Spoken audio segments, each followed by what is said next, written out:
अभूतपूर्व परिवर्तन के दौर से गुजर रही है,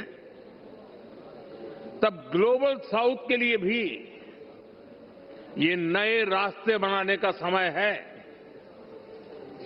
भारत हर ग्लोबल प्लेटफॉर्म पर ग्लोबल साउथ के हितों को पूरी मजबूती से उठा रहा है। अपनी G20 अध्यक्षता के दौरान भी भारत ने ग्लोबल साउथ की चिंताओं को वैश्विक एजेंडे के केंद्र में रखा है।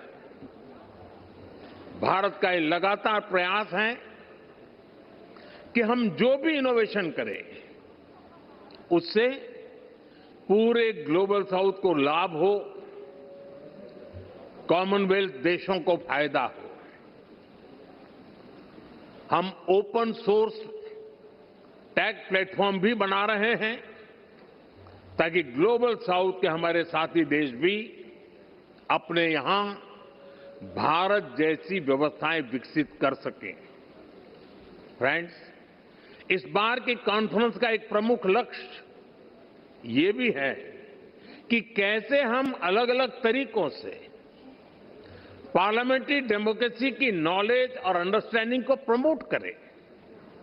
इसमें स्पीकर्स और प्रिसाइडिंग ऑफिसर्स दोनों की भूमिका बहुत महत्वपूर्ण है। ये काम लोगों को देश के डेमोक्रेटिक प्रोसेस में बड़ी भूमिका से जोड़ने का काम है। भारत की संसद पहले से ही ऐसे काम को कर रही है। Study tours, customised training programmes और इंटर्नशिप के माध्यम से जनता को संसद को और करीब से जानने का मौका मिला है। हमने अपनी संसद में AI की मदद से डिबेट्स और हाउस प्रोसीडिंग्स को रियल टाइम में रीजनल लैंग्वेजेस में ट्रांसलेट करने का काम शुरू किया है। संसद से जुड़े रिसोर्सेज को भी AI की मदद से यूजर फ्रेंडली बनाने का काम हो रहा है और इससे हमारी यंग जनरेशन को भी संसद को समझने, उनको बेहतर अवसर मिल रहा है। फ्रेंड्स, अब तक मुझे आपकी संस्था से जुड़े 20 से ज्यादा सदस्य देशों में जाने का अवसर मिला है। कई सांसदों को संबोधित करने का सौभाग्य भी मिला है। जहां जहां मैं गया, मुझे बहुत कुछ सीखने को मिला। मैं हर बेस्ट प्रैक्टिस को लोकसभा के हमारे अध्यक्ष और राज्यसभा के चेयरमैन और डिप्टी चेयरमैन महोदय के साथ आकर के तुरंत अपने अनुभवों को साझा करता रहा हूं। मुझे विश्वास है कि ये कॉन्फ्रेंस सीखने और सिखाने के इस क्रम को और समृद्ध करेगी। भारत के संविधान को लागू हुए 75 वर्ष हुए हैं। मैं इस संविधान सदन में आप सभी अतिथियों का आना भारत के लोकतंत्र के लिए बहुत विशेष है। साथियों, ये चौथा अवसर है जब कॉमनवेल्थ स्पीकर्स और प्रिसाइडिंग ऑफिसर्स की कॉन्फ्रेंस भारत में हो रही है। इस बार इस कॉन्फ्रेंस का मुख्य विषय effective delivery of parliamentary democracy है। आप सभी जानते हैं कि जब भारत आजाद हुआ तो उस दौर में ये आशंका व्यक्त की गई थी कि इतनी डाइवर्सिटी में भारत में लोकतंत्र टिक नहीं पाएगा। लेकिन भारत ने इसी डाइवर्सिटी को डेमोक्रेसी की ताकत बना दिया। एक सबसे बड़ी आशंका ये भी थी कि अगर भारत में लोकतंत्र अगर जैसे तैसे टिक भी गया तो भारत किसी भी हालत में विकास नहीं कर पाएगा। लेकिन भारत ने साबित किया कि डेमोक्रेटिक इंस्टीट्यूशंस और डेमोक्रेटिक प्रोसेसेस डेमोक्रेसी के स्टेबिलिटी, स्पीड और स्केल तीनों देते हैं। भारत दुनिया की फास्टेस्ट ग्रोइंग मेजर इकोनॉमी है।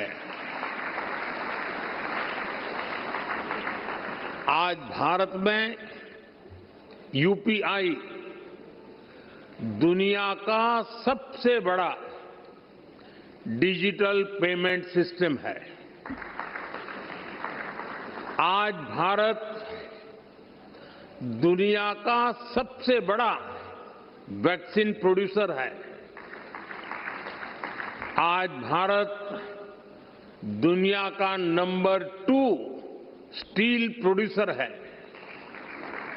आज भारत में दुनिया का तीसरा सबसे बड़ा स्टार्टअप इकोसिस्टम है। आज भारत दुनिया का तीसरा सबसे बड़ा एविएशन मार्केट है। आज भारत में दुनिया का चौथा सबसे बड़ा रेल नेटवर्क है। आज भारत में दुनिया का तीसरा सबसे बड़ा मेट्रो रेल नेटवर्क है। आज भारत दुनिया का सबसे बड़ा मिल्क प्रोड्यूसर है। आज भारत दुनिया का दूसरा सबसे बड़ा राइस प्रोड्यूसर है।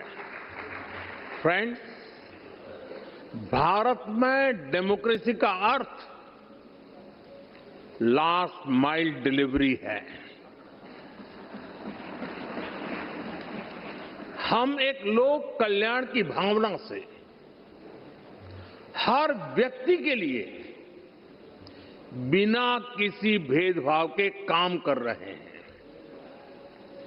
और इसी लोक कल्याण की भावना के कारण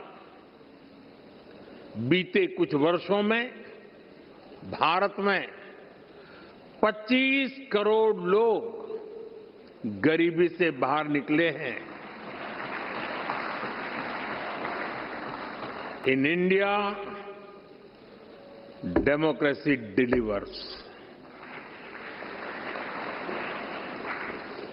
साथियों, भारत में डेमोक्रेसी इसलिए डिलीवर करती है क्योंकि हमारे देश में और भारत में देश की जनता ही हमारे लिए सर्वोपरि है। हमने उसकी एस्पिरेशंस को, जनता जनार्दन के सपनों को प्राथमिकता बनाया है। उसके रास्ते में कोई बाधा ना आए, इसके लिए प्रोसेस से लेकर टेक्नोलॉजी तक हर चीज को डेमोक्रेटाइज किया है और ये डेमोक्रेटिक स्पिरिट हमारी रगों में, हमारे मन में है, हमारे संस्कार में है। मैं आपको एक उदाहरण देता हूं। कुछ साल पहले पूरा विश्व कोरोना की आपदा से जूझ रहा था। भारत में भी संकट कम नहीं था, लेकिन उन चुनौतियों के बीच भी भारत ने 150 से ज्यादा देशों को दवाइयां और वैक्सीन पहुंचाई।